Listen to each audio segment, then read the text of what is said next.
Capítulo 14. Durante o jantar, o Sr. Bennet praticamente não falou, mas, ao se retirarem os criados, achou que era hora de conversar um pouco com o hóspede e deu início a um assunto no qual esperava que o rapaz brilhasse, observando que ele parecia ter tido muita sorte em termos de benfeitora. A consideração de Lady Catherine pelos desejos do rapaz e o cuidado com seu conforto pareciam notáveis.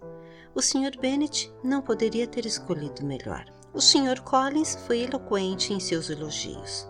O assunto levou-o a assumir uma postura ainda mais solene do que o de hábito, e dando-se ares mais importante. Declarou que nunca em toda a sua vida testemunhara tal comportamento numa pessoa de alto nível, ou tanta cordialidade e condescendência, como tinha para com ele Lady Catherine. Ela fora extremamente amável ao aprovar os 2 sermões que já tivera a honra de pronunciar diante dela.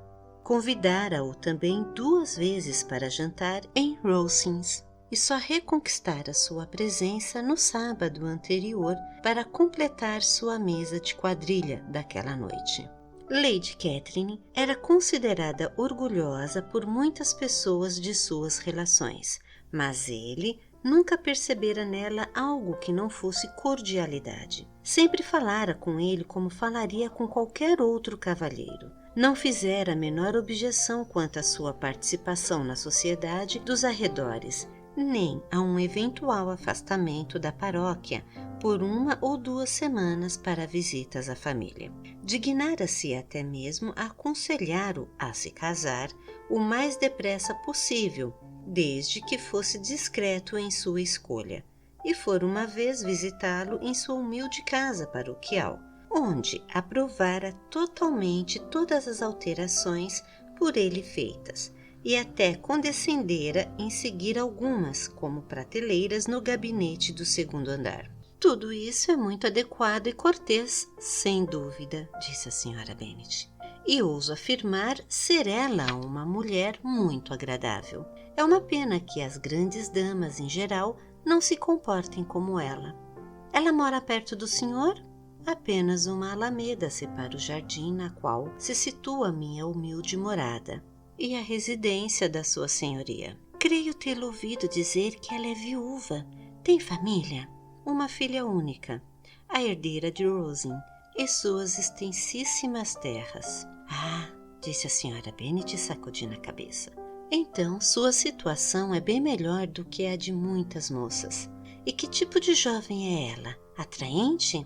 Uma senhorita deveras encantadora. A própria Lady Catherine diz que no que se refere à verdadeira beleza, a senhorita de Bourne é muito superior às mais atraentes de seu sexo, porque há em seus traços aquele algo mais que distingue as moças de berço nobre. E, infelizmente, sua constituição é doentia, o que a impediu de fazer progressos em diversos setores nos quais se sairia muito bem se assim não fosse, conforme fui informado pela senhora que supervisiona sua educação e que ainda mora com elas. Mas é muito amável e muitas vezes se digna ir até minha humilde morada em seu pequeno coche puxado por pôneis. Ela já foi apresentada à sociedade? Não me lembro de seu nome entre as damas da corte. A saúde frágil, infelizmente, impede-a de ir à capital. E por este motivo, como eu disse um dia a Lady Catherine, privou a corte britânica de um dos seus adornos mais brilhantes. Sua senhoria pareceu apreciar a ideia, e a senhora deve imaginar que é para mim um prazer aproveitar todas as oportunidades para fazer este pequeno e delicado cumprimento, sempre apreciado pelas damas.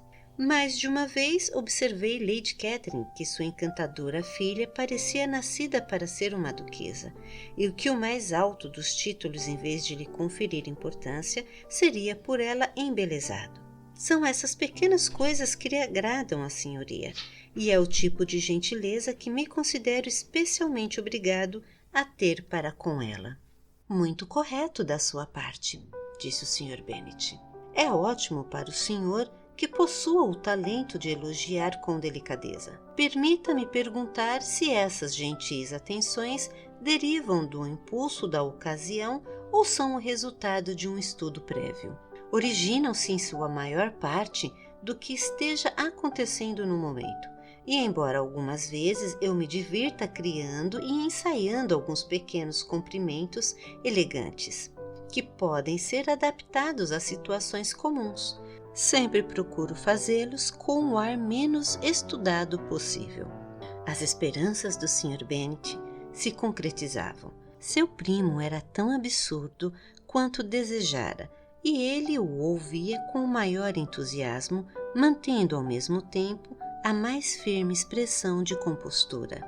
A não ser por um ocasional olhar para Elizabeth, não precisava de cúmplices para se divertir.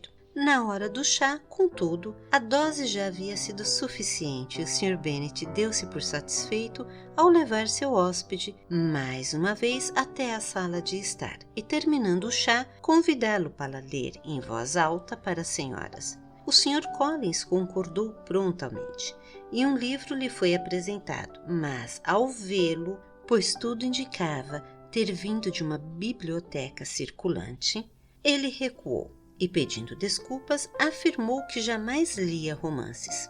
Kitty o encarou e Lídia deixou escapar uma exclamação. Outros livros foram apresentados e, depois de alguma deliberação, ele escolheu os Sermões de Fordyce. Lídia bocejou quando ele abriu o volume e antes, com monótona solenidade, tivessem sido lidas 3 páginas, ela o interrompeu dizendo: "Sabe, mamãe, meu tio Phillips pretende despedir Richard e se ele o fizer, o coronel Forster vai empregá-lo. Minha tia me contou pessoalmente no sábado. Vou até Meryton amanhã saber mais a respeito e perguntar quando o Sr. Denny voltará da cidade." Lídia foi advertida pelas 2 irmãs mais velhas para que se calassem, mas o Sr. Collins, muito ofendido, pôs de lado o livro e disse: "Tenho observado com frequência quão pouco as mocinhas se interessam por livros de boa qualidade, apesar de escritos apenas para o seu bem. Isso me surpreende, confesso, pois, sem dúvida, nada pode haver de mais vantajoso para elas do que a instrução, mas não continuarei a importunar minha jovem prima." Então, virando-se para o Sr. Bennet, ofereceu-se para ser seu adversário numa partida de gamão. O Sr. Bennet aceitou o desafio, observando que ele agira com muita sensatez ao deixar as meninas se distraírem com suas próprias frivolidades.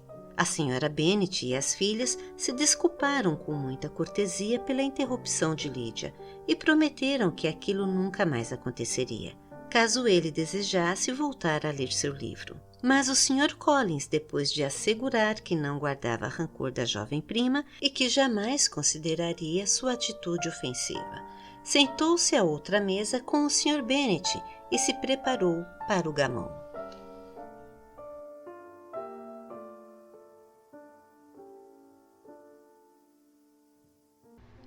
Capítulo 15. O Sr. Collins não era um homem inteligente, e tal deficiência de sua natureza recebera muita pouca ajuda da educação ou da vida social.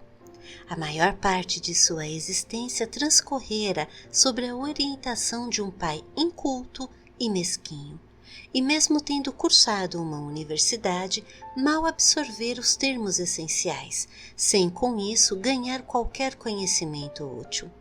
A opressão com que fora educado pelo pai lhe dera a princípio uma grande humildade de atitudes, agora um tanto neutralizada pela arrogância derivada de uma mente vazia, da vida em retiro e dos sentimentos decorrentes de uma prosperidade prematura e inesperada.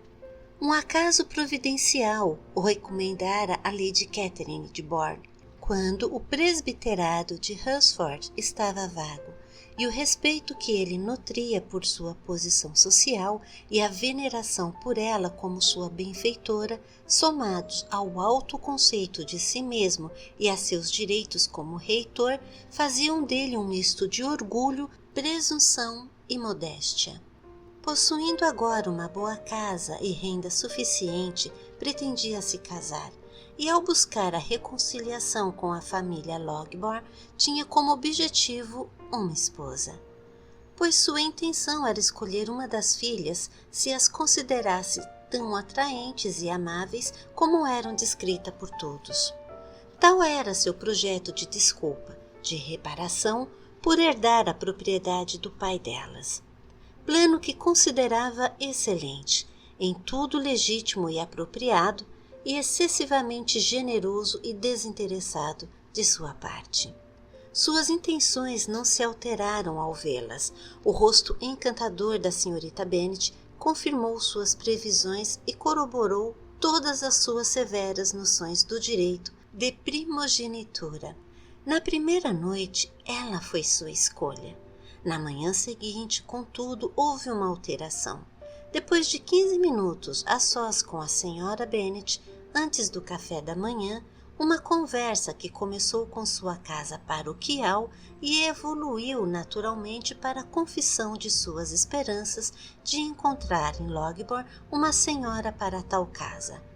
Provocou nela, entre sorrisos muito complacentes e encorajamento geral, uma restrição contra a própria Jane pela qual ele se havia decidido. Quanto às filhas mais novas, ela não poderia afirmar, não poderia dar uma resposta positiva, mas não tinha conhecimento de quaisquer propostas. Sua filha mais velha era preciso mencionar, por acreditar ter o dever de avisá-lo, muito provavelmente ficaria noiva em breve. Ao Sr. Collins só restava passar de Jane para Elizabeth, enquanto a senhora Bennet atiçava o fogo. Elizabeth, que se seguia a Jane em idade e beleza, seria sem dúvida a segunda escolha. A senhora Bennet acatou a insinuação e acalentou a esperança de ter em breve 2 filhas casadas, e o homem de quem ela não suportava ouvir falar na noite anterior caía agora em suas graças. A intenção de Lydia de ir a pé até Meryton não foi esquecida. Todas as irmãs, exceto Mary, concordaram em ir com ela, e o Sr. Collins deveria acompanhá-las a pedido do Sr. Bennet, que estava um tanto ansioso para se ver livre dele e ter a biblioteca apenas para si, pois para lá o seguira o Sr. Collins depois do café da manhã, e lá teria continuado oficialmente interessado num dos maiores infólios da coleção, mas na verdade falando com o Sr. Bennet com raros intervalos de sua casa e de seu jardim em Hunsford. Tal comportamento perturbava por demais o Sr. Bennet. Na biblioteca ele sempre tivera garantia de lazer e tranquilidade. E embora preparado, como disse a Elizabeth, para lidar com bobagens e vaidades em qualquer outro cômodo da casa, costumava ali estar livre delas. Sua cortesia, assim sendo, logo se manifestou para convidar o Sr. Collins a acompanhar suas filhas no passeio. E o Sr. Collins, na verdade, muito mais inclinado a andar do que a ler, teve enorme prazer em fechar aquele grande livro e sair com as moças. Em falas pomposas e vazias por parte dele, e polidas concordâncias das primas, passou o tempo até chegarem em Meryton. Deixou então de se voltar para ele a atenção das mais jovens, cujos olhos passaram no mesmo instante a vagar pela rua em busca dos oficiais, e a não ser um belíssimo chapéu ou um novo tipo de musselina numa vitrine. Nada mais as interessava. Mas a atenção de todas as moças foi logo atraída por um rapaz, que nunca antes havia visto, de aparência cavalheiresca, caminhando ao lado de outro oficial na calçada oposta. O oficial era o próprio Sr. Denny, cuja volta de Londres Lydia viera investigar e que acenou a sua passagem. A todas impressionou a aparência do estranho. Todas se perguntaram quem poderia ser, e Kitty e Lydia decididas a descobrir, se possível, adiantaram-se para atravessar a rua sob o pretexto de desejarem algo numa das lojas, e por sorte acabavam de pisar a calçada quando os dois cavalheiros, dando meia volta, chegavam ao mesmo ponto. O Sr. Denny dirigiu-se diretamente a elas e pediu permissão para lhes apresentar o amigo, o Sr. Wickham, que viera com ele da cidade na véspera, e para sua alegria aceitaram um posto comissionado em seu regimento. Era exatamente como devia ser, pois ao rapaz só faltava um uniforme para ser absolutamente encantador. Sua aparência era muito favorável e ele possuía o que de melhor existia em beleza: um bom porte, um belo rosto e maneiras muito agradáveis. Feitas as apresentações, logo se dispôs a conversar, numa atitude ao mesmo tempo correta e despretensiosa. E todo o grupo estava ainda de pé e trocando ideias com muita cordialidade quando o som de cavalos chamou sua atenção, e Darcy e Bingley foram vistos descendo a rua.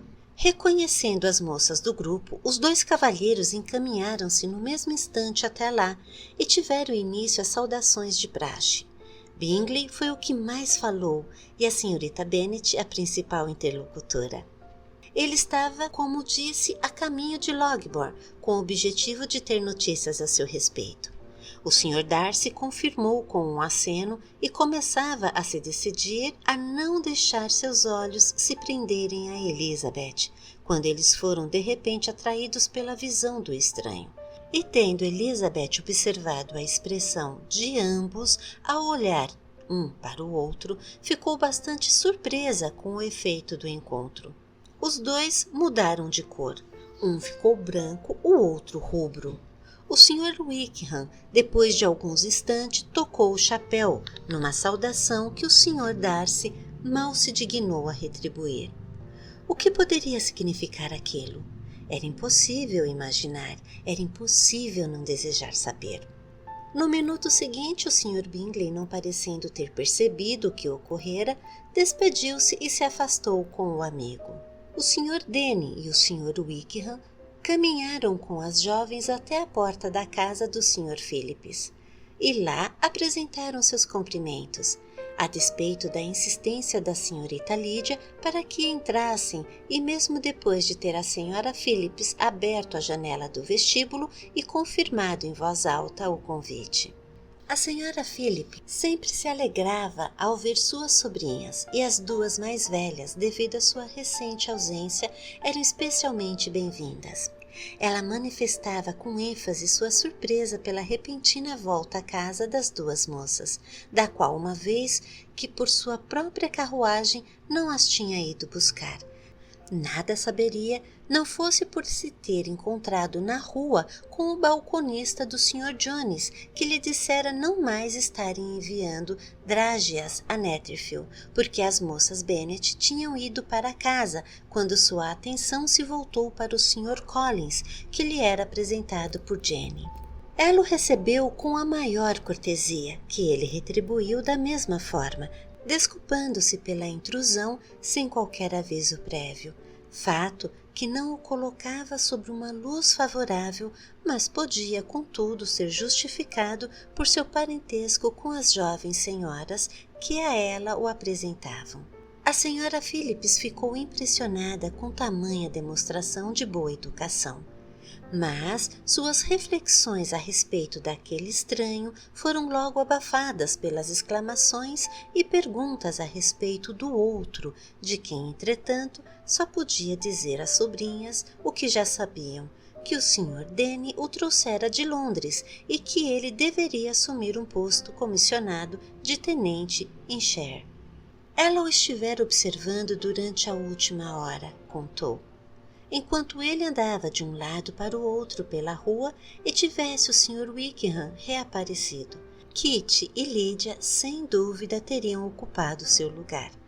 Mas, infelizmente, ninguém olhava vitrines agora, exceto alguns oficiais que, em comparação com o estranho, se tornaram camaradas tolos e desagradáveis. Alguns deles deveriam jantar com os Phillips no dia seguinte, e a tia prometeu fazer o marido entrar em contato com o Sr. Wickham e convidá-lo também, se a família de Logbourne viesse à sua casa à noite. Assim foi combinado, e a Sra. Phillips afirmou que lhes ofereceria um agradável e barulhento jogo de víspora, seguido de uma leve ceia quente. A perspectiva de tais delícias era animadora, e todos se despediram de excelente humor. O Sr. Collins reapresentou suas desculpas ao deixar a sala. Ele foi garantido com inesgotável cortesia serem elas absolutamente dispensáveis. No caminho para casa, Elizabeth contou a Jane o que presenciara entre os cavalheiros. Teria defendido um dos dois, ou ambos, caso aparentassem ter culpa. Também ela não foi capaz de explicar tal comportamento. O Sr. Collins, ao voltar, deliciou a Sra. Bennet, elogiando as maneiras e a amabilidade da Sra. Phillips. Afirmou ele que, à exceção de Lady Catherine e sua filha, nunca conhecera mulher mais elegante, pois ela não só o tinha recebido com a maior cortesia, como fez questão de incluí-lo pessoalmente em seu convite para a noite seguinte, mesmo sendo ele um total desconhecido. Supunha ele que tal atitude se devesse ao seu parentesco, mas ainda assim nunca fora recebido com tanta gentileza em toda a sua vida.